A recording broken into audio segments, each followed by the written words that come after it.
Hello बच्चों, तो हम लोग देखने जा रहे हैं अब कोलिजन ऑफ टू प्रोजेक्टाइल का कंसेप्ट। ये आपका श्योर शॉट सीरीज का एक और बहुत बढ़िया सा लेक्चर है। और सोच रहे हो कि यार ये तो बहुत आसान होता होगा, नहीं, ये बहुत पुराना कंसेप्ट है, 5000 साल पुराना। अब वो 5000 साल, इतने साल पुराना तो नीट भी नहीं था। आपने कभी देखा है वो राम रामायण में राम जी यूं करके धनुष बाण करके खींच करके यूं मंत्र वंत्र पढ़ा करते थे? वो क्या था? वो यहाँ से तीर चलाते थे, रावण उधर से तीर चलाता था, आपस में जाके इंटरसेक्ट करते थे। क्या था? यही तो था, कोलिजन ऑफ टू प्रोजेक्टाइल। कभी सोचा वो कौन सा मंत्र पढ़ते थे? वो मंत्र वंत्र नहीं पढ़ते थे। वो यहाँ कोलिजन ऑफ टू प्रोजेक्टाइल में वर्टिकल वेलोसिटी के कंपोनेंट सोचते थे। अगर वर्टिकल वेलोसिटी के कंपोनेंट मैच कर गए तो तीर कोलाइड करते थे, वरना राम जी यूं और यूं होकर के थोड़ा साइड से क्लोजेस्ट अप्रोच से डिस्टेंस। ये तो मजाक की बात थी। तो ये आप आगे लेक्चर के अंदर सीखोगे कि किस तरीके से हम देखते ही फटाफट से फ्रैक्शन ऑफ सेकंड में कोलिजन ऑफ टू प्रोजेक्टाइल को खत्म करते हैं। अब एक और बड़ी इंपॉर्टेंट बात, ज्ञान की बात, वो ये है कि अब इस टाइम पर आप इंपॉर्टेंट टॉपिक रिवाइज करना स्टार्ट करो। मैंने फ्री सेक्शन के अंदर हीट एंड थर्मोडायनेमिक्स का टेस्ट डाला है। मज़ेदार है, इंपॉर्टेंट है। जिन बच्चों का हीट एंड थर्मोडायनेमिक्स का पोर्शन वीक है, टेस्ट देख लो, वहाँ के वीडियो सॉल्यूशन देख लोगे तो आपके आधे कंसेप्ट वैसे भी तैयार हो जाएंगे। और इस टाइम में मैं हीट एंड थर्मोडायनेमिक्स ही पढ़ा रहा हूँ। बड़ा मज़ेदार हमारा टॉपिक चल रहा है हीट एंड थर्मोडायनेमिक्स का। हम लोग ग्राफ के कन्वर्जन खेल रहे हैं, ठीक है ना। तो आप भी वहाँ पर जाकर के फ्री सेक्शन के अंदर यूज़ कर सकते हो, देख सकते हो, अपने कंसेप्ट को अच्छा कर सकते हो, ठीक है। अब मैं लेक्चर के लास्ट में आपको बड़ी इंपॉर्टेंट बात बताऊंगा कि अब आपने अपनी प्रिपरेशन किस हिसाब से आगे की तरफ स्टार्ट करनी है और नेक्स्ट लेक्चर मेरा कौन सा रहेगा। तो चलो पहले स्टार्ट करते हैं, इसका कंसेप्ट सीखते हैं। हम लोग डिस्कस करने जा रहे हैं कि जब दो प्रोजेक्टाइल सेम जगह से प्रोजेक्ट किए जाएंगे तो क्या क्या कंडीशन होल्ड करेंगी, ठीक है ना। तो सेम लेवल,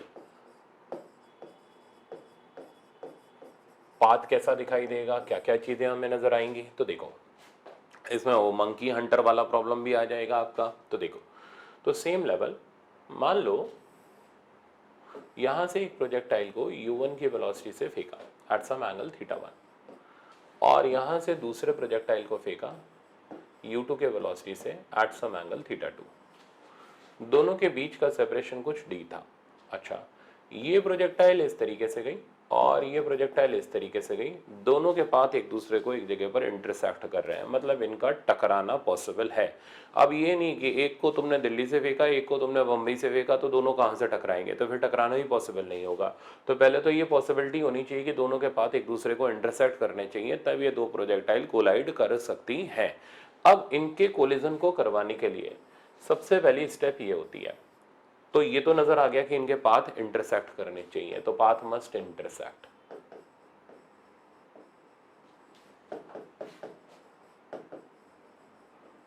अच्छा, अब हम करते हैं इसका रिलेटिव ऑब्जर्वेशन, बट उससे पहले हम कंपोनेंट कर लेते हैं। रिलेटिव आप पढ़ के ही आए हो तो आपको पता ही है मेरा तरीका, एक पे बैठ जाओ और दूसरे को ऑब्जर्व करो। तो अब देखो, तो पहले हम वेलोसिटी के कंपोनेंट कर लेते हैं। तो दूसरी स्टेप है रिजॉल्व कंपोनेंट। तो कंपोनेंट अगर मैं इसके रिजॉल्व करूं फर्स्ट वाले प्रोजेक्टाइल के, तो इधर साइड पर मैं कोई कॉस थीटा साइन थीटा नहीं लिख रहा, मैं generalize u x u y से चल रहा हूं। तो u1 x इधर आ गया एंड u1 y इधर आ गया। तो ये हो गया पहली प्रोजेक्टाइल का x और y कंपोनेंट। सिमिलरली दूसरी प्रोजेक्टाइल जो यहाँ पर है, इसके x और y कंपोनेंट इधर इधर आ गए। ये आ गया u2x और ऊपर की तरफ आ गया हमारे पास u2y। तो दोनों के x और y कंपोनेंट मेरे पास आ गया। अच्छा, अब करना क्या है? अब हमें रिलेटिव ऑब्जर्वेशन करना है, मतलब किसी एक प्रोजेक्टाइल पे बैठ करके दूसरे प्रोजेक्टाइल को ऑब्जर्व करते हैं। तो थर्ड स्टेप है रिलेटिव ऑब्जर्वेशन। अब जैसे ही आप रिलेटिव ऑब्जर्वेशन करोगे, मतलब एक प्रोजेक्टाइल पे बैठ करके दूसरे को आप ऑब्जर्व करोगे, तो यहां पर बैठ गए और अब हम इस प्रोजेक्टाइल को ऑब्जर्व कर रहे हैं। तो 1 पर बैठ करके जब आप 2 को देखोगे तो 1 की सारी चीजें अपोजिट डायरेक्शन में 2 को ट्रांसफर हो जाएंगी। तो देखते जाना। तो 2 के पास बेटा इधर साइड u2x था, ऊपर की तरफ u2y था। अब 2 के पास 1 की सारी चीजें ट्रांसफर हो गई, तो x वाली वेलोसिटी तो लेफ्ट की तरफ ट्रांसफर हो गई, ये हो गया u1x। y वेलोसिटी नीचे ट्रांसफर हो गई, u1y। अब एक बड़ी इंपॉर्टेंट चीज है, इन दोनों की वेलोसिटी तो हमने यार ट्रांसफर कर दी, बट इनके पास एक्सेलरेशन भी तो था g वाला, तो वो तो हमने देखा ही नहीं, तो उसको भी देखते हैं। तो इनके पास जो एक्सेलरेशन था वो g नीचे था, इसके पास भी जो एक्सेलरेशन था वो g नीचे था। तो ये भी तो उल्टा होकर ट्रांसफर होगा। तो जब g ट्रांसफर होगा तो एक जी ऊपर की तरफ, एक जी नीचे की तरफ, और जी से जी कट जाएगा। मतलब एक प्रोजेक्टाइल पे बैठ करके दूसरे प्रोजेक्टाइल को देखो तो जी नहीं लगता, मन नहीं लगता, ऐसे याद कर लो। तो एक प्रोजेक्टाइल पे बैठ के दूसरे प्रोजेक्टाइल को देखने पर मैं यहां लिख दूं, तो एक प्रोजेक्टाइल से जब दूसरे प्रोजेक्टाइल को देखते हैं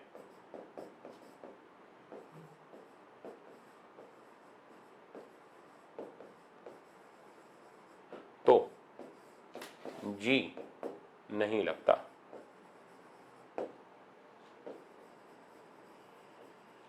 ठीक है, तो ये हमारा मेन कंसेप्ट आ गया। अब जी नहीं लगता इसका हम कैसे यहां पर यूज लें, इसका क्या सिग्निफिकेंस है वो सुनो। मतलब रिलेटिव एक्सेलरेशन जीरो हो जाता है। अगर रिलेटिव एक्सेलरेशन जीरो हो गया तो प्रोजेक्टाइल की स्पीड कांस्टेंट हो जाएगी। तो मैं यहाँ पर लिख दूं एक्सेलरेशन ही नहीं है तो फिर वेलोसिटी चेंज कैसे होगी। तो मैं यहाँ सीधे स्पीड भी क्यों लिखूं, सीधे लिखूंगा ना वेलोसिटी कांस्टेंट हो जाएगी। अब वेलोसिटी कांस्टेंट हो जाएगी बच्चों, तो पाथ स्ट्रेट लाइन नजर आएगा। तो हो गया हमारा फाइनल कंसेप्ट तैयार कि एक प्रोजेक्टाइल पे बैठ के दूसरे को देखो तो जी नहीं लगता। इस वजह से रिलेटिव एक्सेलरेशन जीरो हो गया, रिलेटिव वेलोसिटी कांस्टेंट हो गई, और पाथ जो बन गया स्ट्रेट लाइन। मतलब एक प्रोजेक्टाइल से दूसरी प्रोजेक्टाइल स्ट्रेट लाइन पाथ में चलती हुई दिखाई देगी। अब आगे बढ़ते हैं। अब हम कोलिजन की कंडीशन को डेवलप करते हैं कि दो प्रोजेक्टाइल कब टकराएंगी। तो हम तो यहाँ पर बैठे हुए थे फर्स्ट वाले ऑब्जेक्ट पर और सेकंड को ऑब्जर्व कर रहे थे। इधर की तरफ हमारे पास दोनों वेलोसिटीज ऐड हो गई थी, u1x प्लस u2x। y वाली वेलोसिटी इधर साइड थी u2y, और नीचे की तरफ थी u1y। तो अगर आप प्रोजेक्टाइल को टकराना चाहते हो तो नेसेसरी कंडीशन क्या है कि ये सीधी इस लाइन के अलॉन्ग आनी चाहिए। इस लाइन को हम बोलते हैं line of approach.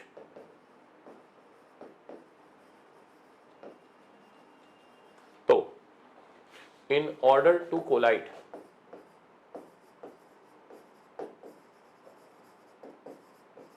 projectile must move along line of approach। तो प्रोजेक्टाइल लाइन ऑफ अप्रोच की तरफ चलनी चाहिए। लाइन ऑफ अप्रोच ये हो गई। अब इस तरफ कब चलेगी, इस तरफ तभी तो चलेगी जब ये y कंपोनेंट कैंसिल आउट हो जाए। This implies that u1y must be equals to u2y। तो लो बेटा मिल गया हमारा एक लाइन का सोल्यूशन। तो दो प्रोजेक्टाइल अगर टकरानी है तो वो तभी टकराएंगे जब y कंपोनेंट, ये वाला कंपोनेंट और ये वाला कंपोनेंट एक दूसरे के इक्वल हो, तभी ये ट्रांसफर होंगे अपोजिट और एक दूसरे को कैंसिल आउट कर देंगे। तो नेसेसरी कंडीशन मिल गई कि भाई ये दोनों अगर कैंसिल आउट हो गए तो फिर तो तय है ये इस स्ट्रेट लाइन पाथ में आएगी और इससे आकर के टकरा जाएगी। इनके बीच का जो सेपरेशन है थोड़ी देर के लिए डी कर लो। तो टाइम अगर आपको निकालना है कितने देर बाद ये कोलाइड करेगी, तो टाइम ऑफ कोलिजन हो गया D bye u1x plus u2x। तो ये रहा ग्राउंड से ग्राउंड दो प्रोजेक्टाइल के टकराने का मेन कंसेप्ट। ठीक है ना। और इसमें हमें ये भी समझ आ गया कि एक प्रोजेक्टाइल पे बैठ के देखें तो दूसरा प्रोजेक्टाइल स्ट्रेट लाइन पाथ में इस तरीके से चलता हुआ दिखाई देगा। अगर ये दोनों वेलोसिटीज एक जैसी नहीं हुई तो ये कहीं और टेढ़ा भाग जाएगी, बट टकराएगी नहीं, बट पाथ उसका स्ट्रेट लाइन ही रहेगा। ठीक है ना। अब इस पर हम प्रॉब्लम फ्रेम करते हैं। जैसे देखो अब ये फर्स्ट प्रॉब्लम। अब फर्स्ट प्रॉब्लम ये रहा, कहते हैं यहां से हमने एक प्रोजेक्टाइल को प्रोजेक्ट किया विद स्पीड 20 मीटर पर second at an angle 30 degree. दूसरे प्रोजेक्टाइल को इधर प्रोजेक्ट करना है विद सर्टेन स्पीड पता नहीं, but at an angle of 37 degree. ठीक है ना। अब क्या क्या पता करना है, इनके बीच का जो इनिशियल सेपरेशन था वो था 10 मीटर। फाइंड आउट पहला स्टेप।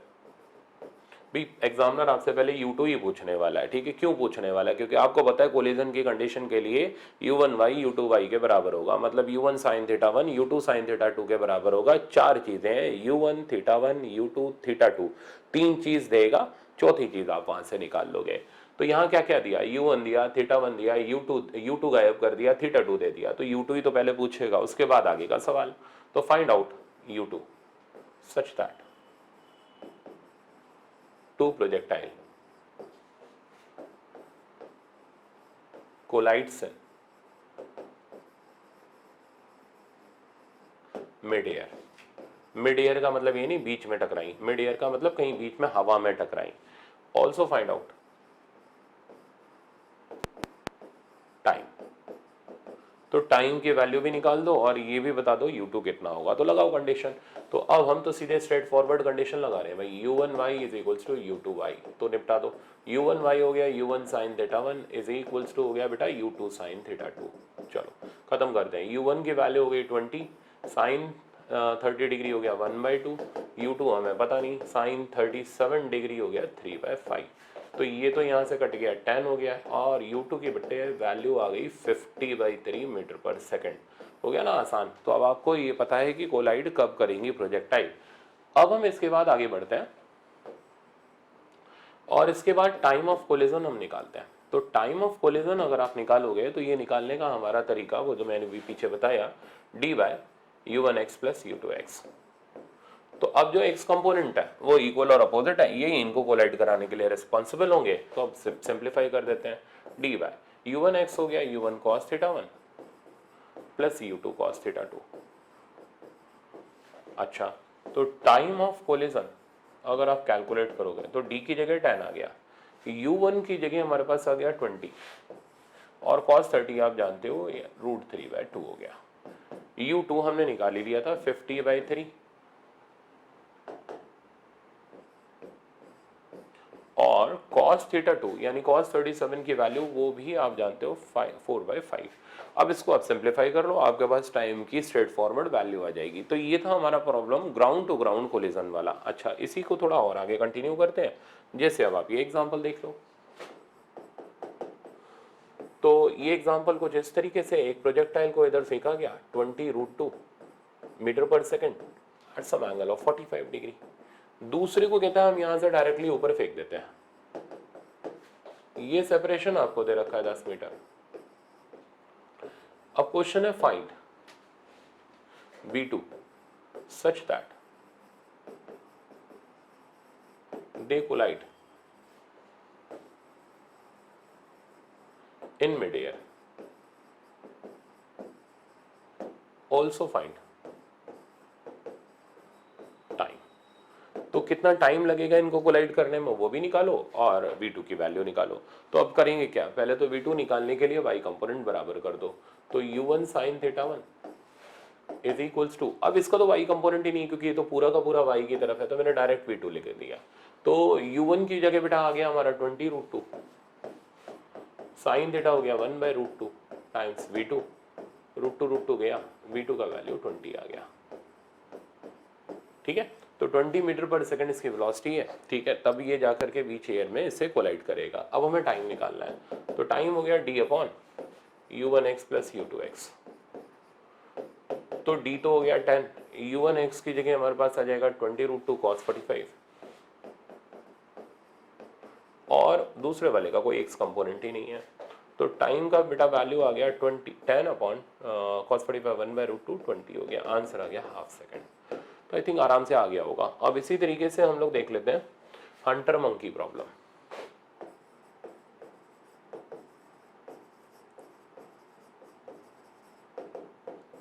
अब हंटर ने क्या किया, गन को डायरेक्टली एम किया टुवर्ड्स अ मंकी, और इसको मैं यहां पर डायग्राम से रिप्रेजेंट कर दे रहा हूं, आपको अच्छे से दिख जाएगा। ठीक है ना। तो हंटर ने अपनी गन को डायरेक्टली एम किया, कहाँ की तरफ, एक मंकी की तरफ। ये मंकी जो था पेड़ पे लदा हुआ था, तो ये पेड़ के ऊपर ये मंकी यहाँ पर था। अब क्या हुआ, जैसे ही इस हंटर ने एम किया, मंकी ने यहां से अपने आप को ड्रॉप कर दिया। तो अब हमें ये पता करना है कि ये बुलेट मंकी को लगेगी या नहीं लगेगी। तो दो तरीके हैं, ग्राउंड से भी दिखाता हूं और यहां से भी दिखाता हूं। देखो, ग्राउंड से अगर हम देखें तो ये बुलेट भाई पैराबोलिक पाथ में यूं करके जाएगी और मंकी फ्री फॉल करते हुए आएगा, और मंकी जितना फ्री फॉल करेगा बुलेट भी उतना डाउनफॉल करेगी ग्रेविटी की वजह से। तो डेफिनेटली मंकी को ये बुलेट जाकर के इस किसी पर्टिकुलर पॉइंट के ऊपर टकरा जाएगी। ठीक है ना। तो अपना ये मंकी, अपना या पराया जो भी हो, गया काम से। अब मंकी कितना फ्री फॉल करेगा, यार वो फ्री फॉल की इक्वेशन लगा लो, हाफ जी टी स्क्वायर, पर मुद्दा तो ये है टाइम पता होना चाहिए। तो this was the observation from ground. तो क्यों टकराया मंकी बुलेट से? तो उसका जवाब ये है कि बुलेट भी ग्रेविटी की वजह से नीचे आई, मंकी भी ग्रेविटी की वजह से नीचे आया, दोनों उतना ही नीचे आए जितना बुलेट को नीचे आना था, उतना ही दोनों जाकर के कोलाइड कर गए। अब इसी चीज को और अच्छे से समझने के लिए इस डायग्राम का रिलेटिव ऑब्जर्वेशन लेते हैं। तो रिलेटिव ऑब्जर्वेशन के लिए मैंने एक और डायग्राम लिया हुआ है, ये रहा। अब इससे आप अच्छे से समझ जाओगे कैसे रिलेटिव ऑब्जर्वेशन होता है। तो पहला काम, चलो भाई बैठ जाओ। कहां पर बैठ जाओ? गन पे बैठ जाओ या बुलेट पे बैठ जाओ। बैठते ही ये बुलेट की स्पीड इसको ट्रांसफर कर देते हैं।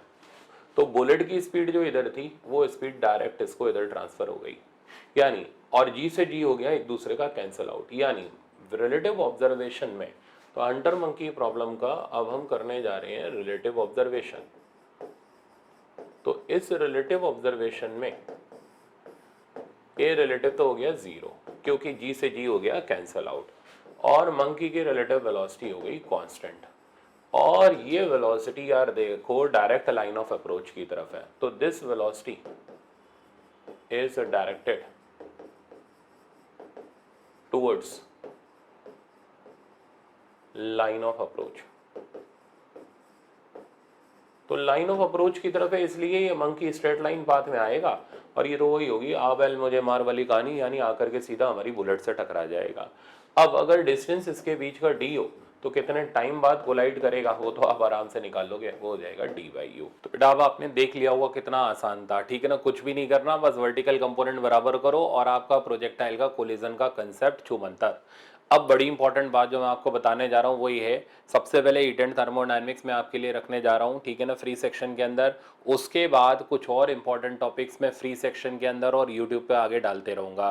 तो नेक्स्ट लेक्चर के अंदर आपको मिलने वाला है फिर से एक और श्योर शॉर्ट सीरीज का बड़ा इंपॉर्टेंट लेक्चर, तो उसके लिए आप सब्सक्राइब कर लेना और फ्री सेक्शन के ऊपर जाकर के ज़रूर देख लेना। उसके अंदर मैंने नया ऐड किया है, वो चीज़ आपके कंसेप्ट्स को बहुत अच्छा कर देगी। तो अब मिलते हैं नेक्स्ट लेक्चर के अंदर। Thank you so much.